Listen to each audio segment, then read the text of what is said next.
যাই যাই করে আরও যাওয়া হয় নাই, অবশেষে কিলিয়ান এমবাপ্পেকে পিএসজি আনুষ্ঠানিকভাবে জানিয়ে দিলেন গুড বাই। সামাজিক যোগাযোগ মাধ্যম এক্সে এক ভিডিও বার্তায় বলেন, দি প্যারিসিয়ানদের হয়ে চলতি মৌসুমের পর আর থাকছেন না। ভবিষ্যতে ঠিকানা কোথায় সেটাও পরিষ্কার করে বলছেন না। 2017 সাল থেকে মোনাকো থেকে ধারে পিএসজিতে আসেন এমবাপ্পে। পরের বছরই তাকে কিনে নেয় প্যারিসের দলটি। পিএসজি জার্সিতে 6টি লিগ ওয়ান শিরোপা, 3টি ফরাসি কাপসহ জিতেছেন অনেক ট্রফি।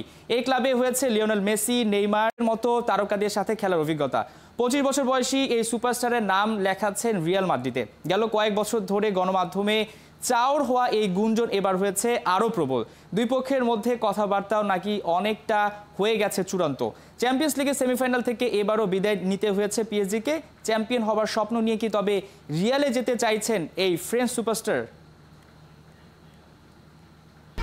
1, 2, 3 ঢাকায় জমি জিতে নিন 100% ক্যাশব্যাক সহ 20 কোটি টাকার পুরস্কার।